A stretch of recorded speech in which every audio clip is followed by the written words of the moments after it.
नमस्कार दोस्तों, मैं विपुल व्यास आप सबका मेरे YouTube चैनल विपुल अकेडमी की ऑफ सक्सेस पर स्वागत करता हूं। दोस्तों, आज हम आरपीएससी स्कूल लेक्चरर के जो फर्स्ट पेपर होता है उसके एक टॉपिक चलता है, उसमें मौर्यकालीन साहित्य, उसके बारे में पढ़ेंगे। मौर्यकालीन साहित्य से हमेशा 2 या 3 प्रश्न पूछे जाते हैं। आज हम उसी टॉपिक का अध्ययन करेंगे और जो इम्पोर्टेंट फैक्ट जो है वो इसके बारे में हम पढ़ेंगे। मौर्यकालीन साहित्य जो है, हमेशा साहित्य 2 प्रकार का होता है। साहित्य 2 प्रकार का होता है। एक तो विदेशी साहित्य, जो विदेश के लेखक लिखते हैं, और एक होता है देसी साहित्य। तो साहित्य 2 प्रकार का हो गया, विदेशी साहित्य और देसी साहित्य।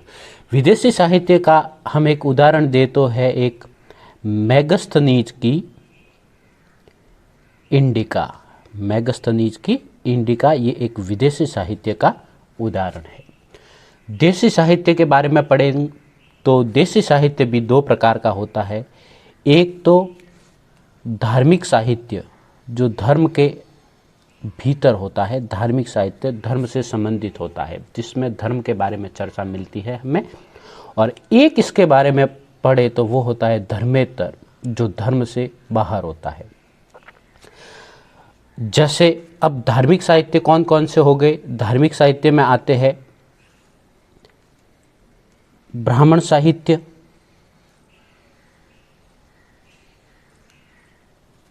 बौद्ध साहित्य, जैन साहित्य और अन्य।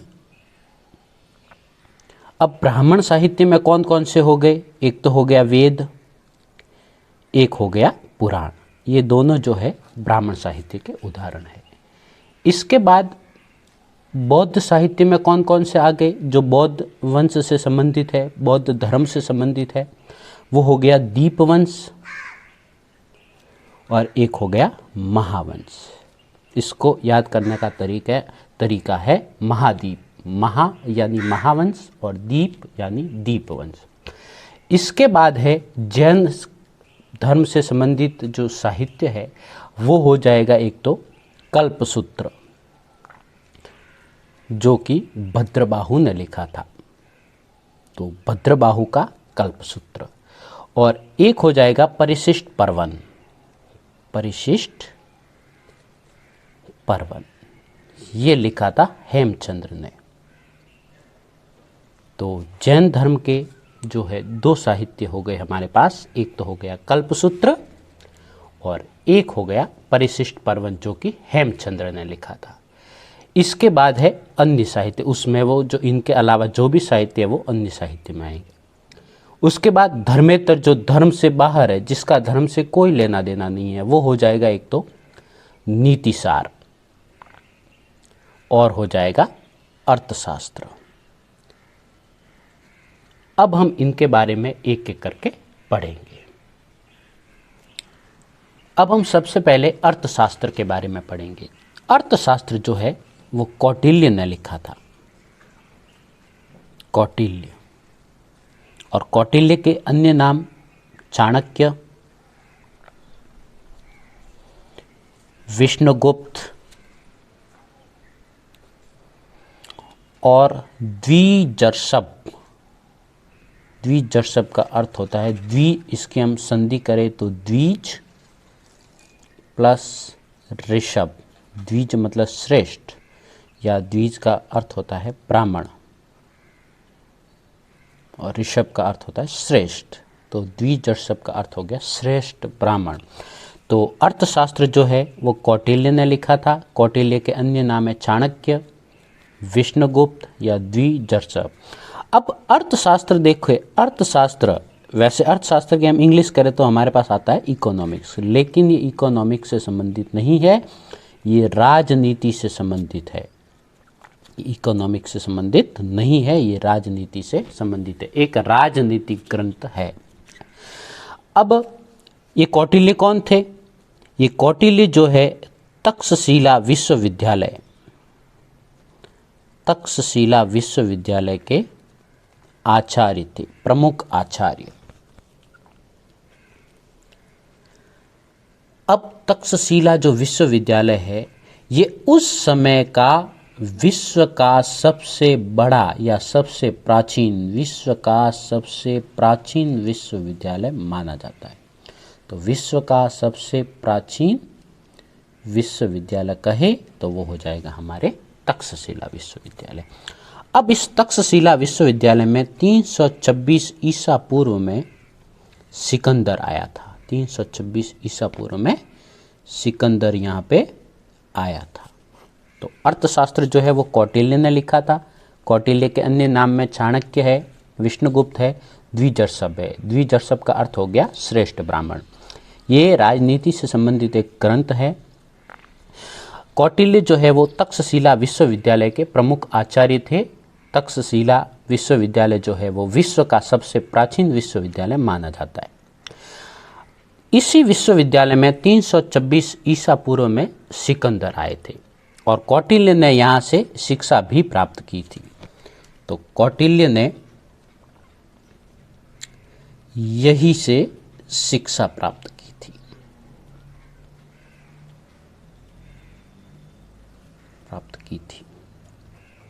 अब अर्थशास्त्र की भाषा क्या है, कौन सी भाषा में ये लिखा गया है? तो ये संस्कृत भाषा में लिखा गया है। संस्कृत भाषा का एक ग्रंथ है। अब इसकी खोज कैसे हुई? तो इसकी खोज कैसे हुई ये भी हम यहाँ पे पढ़ेंगे।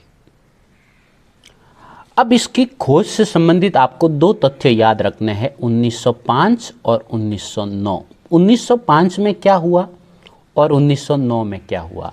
तो 1905 में इसकी खोज हुई थी और 1909 में इसको प्रकाशित करवाया था।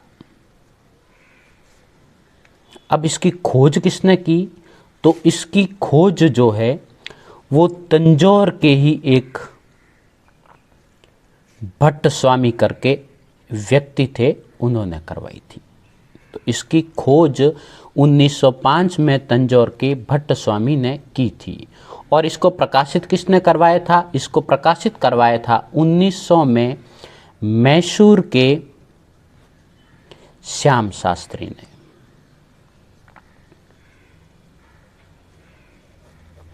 तो इसकी खोज से संबंधित दो तथ्य आपको याद रखने हैं, 1905 और 1909। 1905 में क्या हुआ? 1905 में इसकी खोज हुई। खोज किसने की? भट्ट स्वामी ने की। भट्ट स्वामी कहाँ के थे? तंजौर के थे। 1909 में क्या हुआ? 1909 में इसका प्रकाशन हुआ। प्रकाशन किसने करवाया? श्याम शास्त्री ने करवाया, जो कि मैसूर के रहने वाले थे। इसके बाद इसमें क्या क्या वर्णन मिलता है हमें? इसमें हमें 15 चैप्टर मिलते हैं या 15 अधिकरण है। इसमें 15 अधिकरण है। इसमें प्रकरण कितने हैं? या प्रकरण मतलब जो है वो जैसे प्रकरण या प्रसंग भी बोल सकते हैं। प्रसंग कितने हैं? तो प्रसंग जो है वो है 180। तो 15 अधिकरण है, इसमें 180 प्रकरण है। श्लोक कितने हैं? तो 4000 के आसपास इसमें श्लोक है। तो श्लोक की संख्या आ जाएगी 4000। और इसका विषय क्या है? वो इसका विषय है राजनीति। अब इसकी शैली क्या है? कौन सी शैली में ये लिखा गया है? तो ये गद्य और पद्य दोनों शैली में लिखा गया है। ये एक ऐसा ग्रंथ है जो गद्य और पद्य दोनों शैली में लिखा गया है। इसके बाद इस ग्रंथ की जो तुलना है वो किस किस से की गई है? तो इसकी तुलना जो है वो द प्रिंस से की गई है। और द प्रिंस किसने लिखा था? वो लिखा था मैकियावेली ने। तो इसकी तुलना मैकियावेली की द प्रिंस से की गई है। और एक और ग्रंथ है जिसका नाम है पॉलिटिक्स। और पॉलिटिक्स किसने लिखा था? ये आपको पता है, ये लिखा था अरस्तु ने। तो इसकी तुलना किस किस से की गई है? मैकियावेली की द प्रिंस और अरस्तु की पॉलिटिक्स से इस ग्रंथ की तुलना की गई है। अब इसमें अधिकरण में क्या क्या लिखा गया है? तो एक तरफ तो मैं लिखूंगा अधिकरण और एक तरफ लिखूंगा उस अधिकरण का विषय क्या है। पहला अधिकरण है, मतलब पहला पार्ट जो है उसमें राज्य की विभिन्न समस्याओं के बारे में लिखा गया है। तो राज्य की विभिन्न समस्याओं का वर्णन जो है वो पहले अधिकरण में मिलता है। तो पहले अधिकरण में आपको मिलेगा राज्य की विभिन्न समस्याओं के बारे में ज्ञान प्राप्त होता है। दूसरे अधिकरण में क्या हो गया, अब राज्य में बहुत सारी समस्या आ गई है, इसका मतलब क्या करना पड़ेगा, राजा को प्रशासनिक विभाग और संगठनों का गठन करना पड़ेगा। तो दूसरे में जो है वो राज्य के प्रशासनिक विभाग,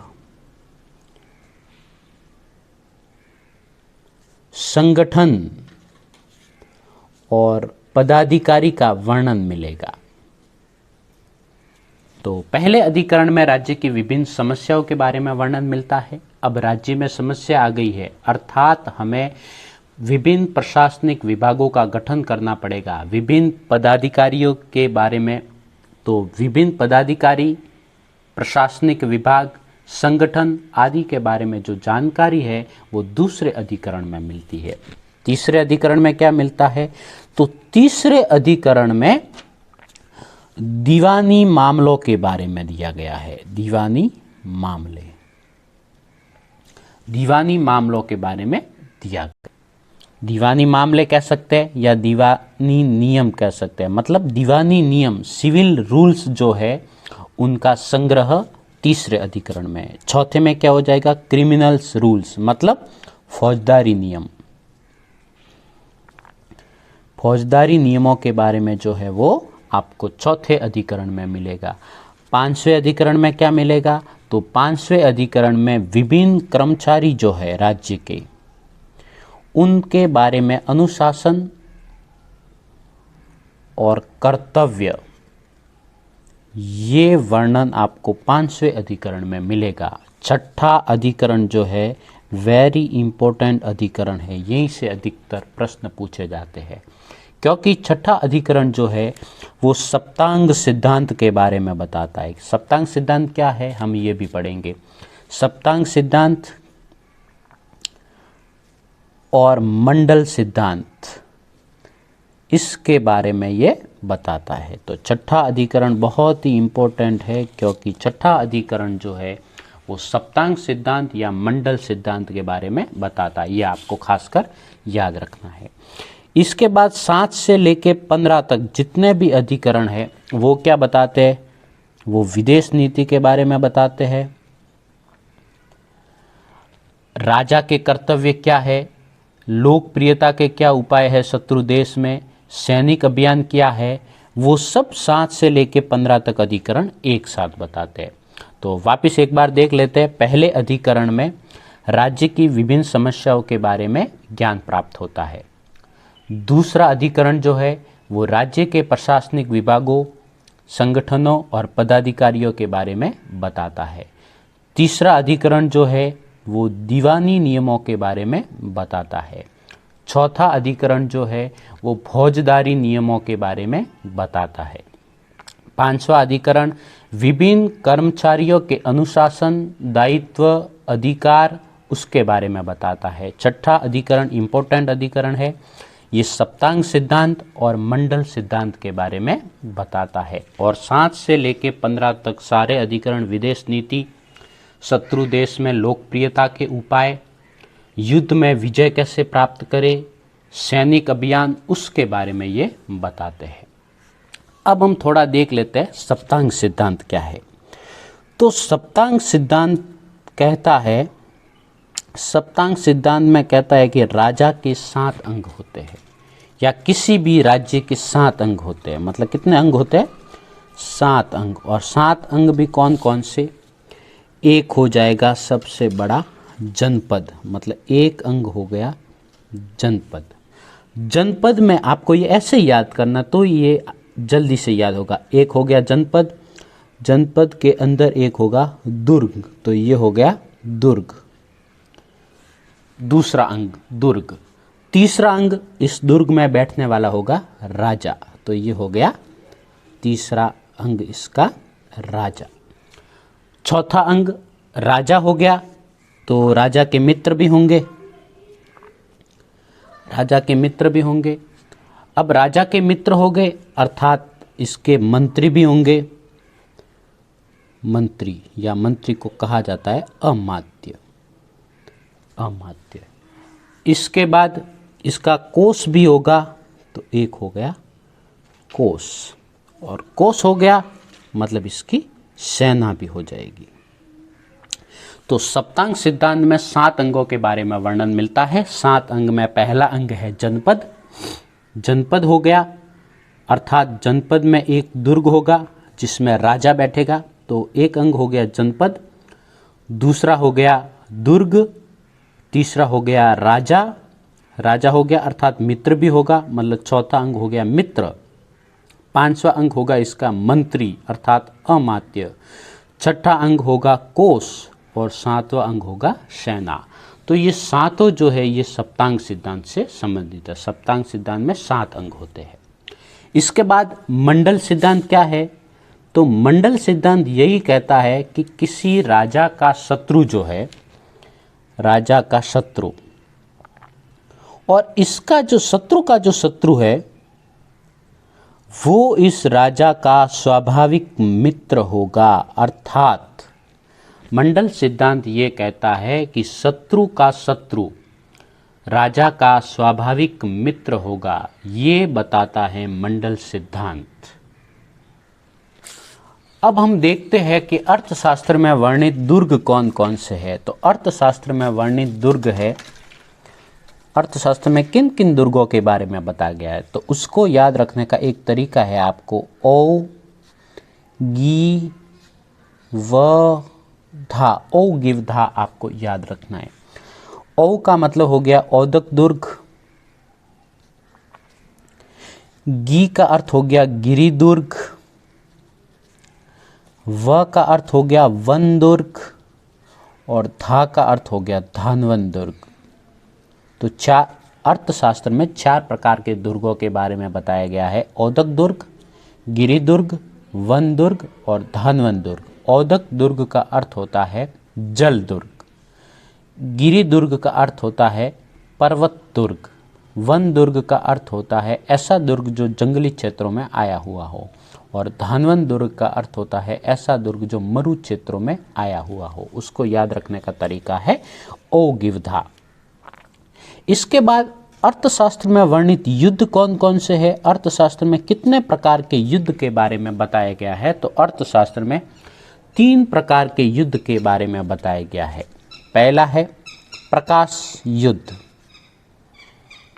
प्रकाश मतलब प्रकाश हमेशा जो है आमने सामने होता है, तो ऐसा युद्ध जो आमने सामने रहकर लड़ा जाए, तो आमने सामने खुले मैदान में लड़ा जाने वाला युद्ध कहलाएगा प्रकाश युद्ध। एक है कूट युद्ध, अर्थात ऐसा युद्ध जो कूटनीति से लड़ा जाए, कूटनीति अर्थात चालाकी से लड़ा जाने वाला युद्ध कूट युद्ध कहलाएगा। और एक है तुण्य युद्ध। तो तुण्य युद्ध का अर्थ होता है ऐसा युद्ध जो शत्रु राज्य में गुप्तचर भेज के अव्यवस्था फैला करके लड़ा जाए। तो तुण्य युद्ध का अर्थ हो जाएगा गुप्तचरों के द्वारा राज्य में अव्यवस्था फैलाकर करवाया जाने, अव्यवस्था फैलाकर जो युद्ध होगा वो कहलाया जाएगा तुण्य युद्ध। अर्थशास्त्र में वर्णित राजदूत कौन कौन से हैं? तो अर्थशास्त्र में वर्णित राजदूत जो है वो 3 प्रकार के हैं। पहला राजदूत परिनितार्थ। परी का अर्थ होता है दूसरों का, मतलब ऐसा राजदूत जो दूसरे कौन, दूसरे राजदूत को सिखाएगा कौन? राजा सिखाएगा। तो ऐसा राजदूत जो राजा के द्वारा बताए गए स्तर तक ही वार्ता करेगा, तो ये राजा के स्तर तक वार्ता करेगा, राजा के स्तर तक वार्ता करेगा। दूसरे नंबर पर है निसृष्टार्थ। तो इसको याद करने का तरीका है, मैं आपको तरीके से बताऊंगा कैसे याद करना है। नी का अर्थ होता है नहीं और सृष्टा का अर्थ होता है सृष्टि, मतलब वो सृष्टि के बारे में कुछ ध्यान नहीं रखेगा, मतलब वो सिर्फ अपनी देखेगा। मतलब ये जो है ये अपने स्तर तक ही वार्ता करेगा। तो ये हो गया अपने स्तर तक वार्ता करने वाला जो राजदूत है उसको हम निसृष्टार्थ राजदूत कहेंगे, और राजा के स्तर तक जो वार्ता करेगा उसको हम परिनिथार्थ कहेंगे। तीसरे नंबर पर आता है शासनहर, मतलब ये सिर्फ संदेश को ट्रांसफर करेगा, संदेश वाहक का कार्य करेगा। बस इसके हाथ में जो भी संदेश देंगे वो वहां पे पहुंचा के आ जाएगा, बस इतना ही इसका काम है। तो अर्थशास्त्र में 4 प्रकार के दुर्ग के बारे में बताया गया है, औदक दुर्ग, गिरि दुर्ग, वन दुर्ग, धानवन दुर्ग। इसके बाद में अर्थशास्त्र में 3 प्रकार के युद्ध के बारे में बताया गया है, प्रकाश युद्ध जो आमने सामने रहकर लड़ा जाए, कूट युद्ध जो कूटनीति अर्थात चालाकी से लड़ा जाए, और तुर्ण युद्ध जो गुप्तचरों के द्वारा शत्रु राज्य में अव्यवस्था फैला करके लड़ा जाए।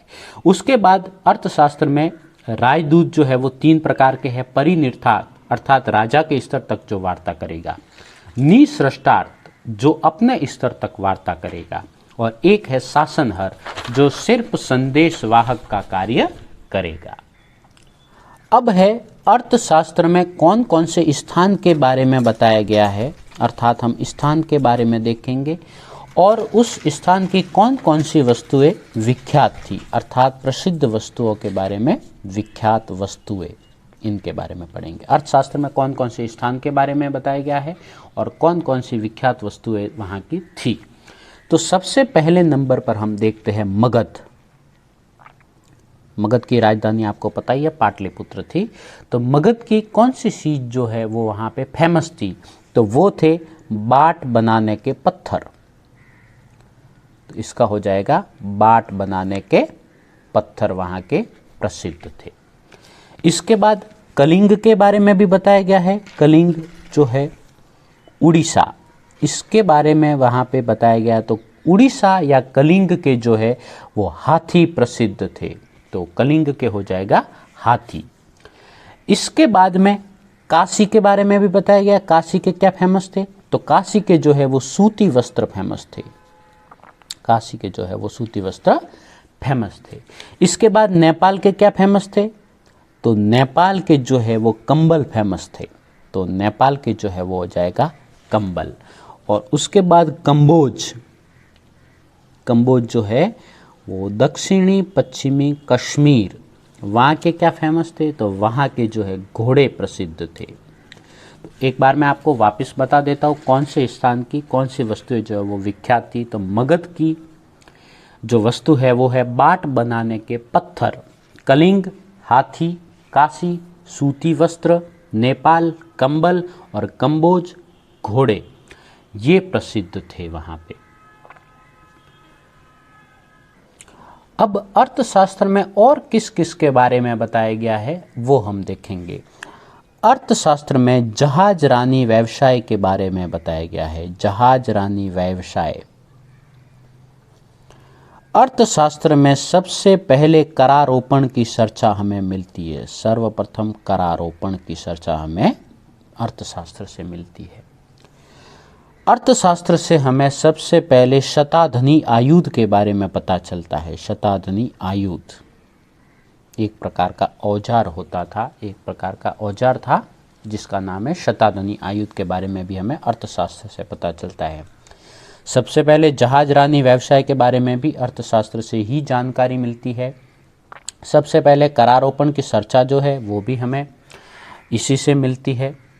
इसके बाद भूमि छिद्र न्याय के बारे में जानकारी भी हमें यहीं से मिलती है। भूमि छिद्र न्याय, भूमि छिद्र न्याय के बारे में भी जानकारी हमें यहीं से मिलती है।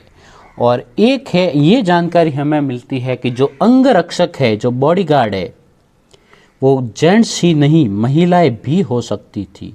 तो अंगरक्षक महिलाएं भी होती थी, ये जानकारी हमें अर्थशास्त्र से मिलती है। अब हम आगे पढ़ेंगे कि अर्थशास्त्र में कौन कौन से प्रमुख राजमार्ग होते थे, उसके बारे में हम यहाँ पे पढ़ेंगे। अब हम देखते हैं कि अर्थशास्त्र में कौन कौन से जो राजमार्ग है वो प्रसिद्ध थे। तो पहला राजमार्ग आपको याद करने का तरीका है पीपीटी। पीपीटी क्या है? पी का अर्थ है पुष्कलावती, जो कि पाकिस्तान में था। इस पी का मतलब है पाटलिपुत्र और टी का मतलब है ताम्रलिप्ति, जो कि वेस्ट बंगाल, जो पश्चिमी बंगाल में था। तो पीपीटी का अर्थ हुआ पुष्कलावती से लेकर पाटलिपुत्र से ताम्रलिप्ति तक जाने वाला राजमार्ग। मतलब एक राजमार्ग था, जैसे मैं इंडिया के मैप की बात करूं तो ये जो रोड है वो यहाँ से लेके यहाँ से यहाँ तक जाता था, अर्थात सिंध को सोनार से जोड़ता था। तो मैं यहाँ पे लिख सकता हूँ सिंध से सोनार तक जाने वाला मार्ग ये था, सिंध से सोनार तक जाने वाला मार्ग। और ये आप देख भी सकते हो, सबसे, ये बहुत सारे मार्ग थे, उसमें सबसे लंबा मार्ग ये था। तो सबसे लंबा और महत्वपूर्ण जो मार्ग है वो ये था। तो ये मार्ग कहाँ से कहाँ तक जाता था, तो उसको याद करने का तरीका है पीपीटी। पी का अर्थ होता है पुष्कलावती, दूसरे पी का अर्थ होता है पाटलिपुत्र और तीसरे टी का मतलब होता है ताम्रलिप्ति। अर्थात ये मार्ग पाकिस्तान से पाटलिपुत्र होते हुए ताम्रलिप्ति जाता था, सिंध से सोनार को जोड़ता था और सबसे महत्वपूर्ण और सबसे लंबा मार्ग ये था। इसी रोड को शेरशाह सूरी ने पक्का करवाया था। तो शेरशाह सूरी ने इसी रोड को पक्का करवाया था और ऑकलैंड ने इसे जीटी रोड नाम दिया था। ऑकलैंड ने इसका नाम रखा था जीटी रोड। इसके बाद दूसरे नंबर का राजमार्ग है, जो उसको याद रखने का तरीका है पाको। पा का अर्थ होता है पाटन और को का अर्थ होता है कौशंबी। अर्थात ये जो मार्ग है वो पाटन से कौशंबी तक जाता था। पाटन आया हुआ है गुजरात में और कौशंबी आया हुआ है यूपी में। अर्थात ये यहाँ से लेके यहाँ तक ही जाता था मार्ग। तीसरे नंबर का मार्ग जो है उसको याद करने का तरीका है प्रतीक्षा। प्रतीक्षा, प्रति का अर्थ हो गया प्रतिष्ठान, जो कि महाराष्ट्र में था, औरक्षा का मतलब हो गया श्रावस्ती, और श्रावस्ती यूपी में था। अर्थात ये प्रतिष्ठान से श्रावस्ती महाराष्ट्र से यूपी तक जाता था। अर्थात ये मार्ग ऐसे था। इसके बाद चौथे नंबर का जो मार्ग है उसको याद रखने का तरीका है ब्रह्म। भ्र का अर्थ मतलब हो गया भृगुकच्छ, जिसको हम बोलते हैं भरूच, और ये कहाँ आया हुआ है गुजरात में। और म का मतलब हो गया मथुरा। अर्थात ये भरूच से लेके मथुरा तक जाता था, भृगुकच्छ से मथुरा तक जाने वाला मार्ग। तो प्रमुख राजमार्ग में हमने 4 प्रकार के राजमार्ग पढ़े। पहला राजमार्ग था पीपीटी, पुष्कलावती, पाटलिपुत्र और ताम्रलिप्ति। सबसे बड़ा मार्ग हम देख सकते हैं, सबसे लंबा और सबसे महत्वपूर्ण मार्ग जो है वो ये था, सिंध से सोनार को जोड़ता था। सोनार यहाँ पे आया हुआ है और सिंध यहाँ पे है, तो सिंध से सोनार को जोड़ता था। शेरशाह सूरी ने इसको पक्का करवाया था और उस टाइम इसका नाम शेरशाह सूरी मार्ग दिया था, जिसे ऑकलैंड ने बाद में चेंज करके जीटी रोड नाम दे दिया था। दूसरे नंबर पर राजमार्ग है पाको। पा का अर्थ होता है पाटन और को का कौशंबी, तो पाटन से लेके कौशंबी तक जाने वाला मार्ग। तीसरे नंबर का मार्ग जो है प्रतीक्षा, अर्थात प्रतिष्ठानक्षा श्रावस्ती, तो प्रतिष्ठान महाराष्ट्र से श्रावस्ती यूपी तक जाने वाला मार्ग ये था। चौथे नंबर का मार्ग है ब्रह्म। भ्र का भृगुकच्छ और म का मथुरा, तो भृगुकच्छ से मथुरा गुजरात से लेके यूपी तक ये मार्ग जाता था। दोस्तों, हमने मौर्यकालीन साहित्य में कौटिल्य की जो है वो अर्थशास्त्र के बारे में पूरी जानकारी प्राप्त कर ली है। कल हम एक नए वीडियो में मेगास्थनीज की इंडिका के बारे में पढ़ेंगे। आपको अगर ये वीडियो पसंद आता है तो वीडियो को शेयर करें, लाइक करें और चैनल को सब्सक्राइब जरूर करें। धन्यवाद दोस्तों। जय हिंद, जय भारत।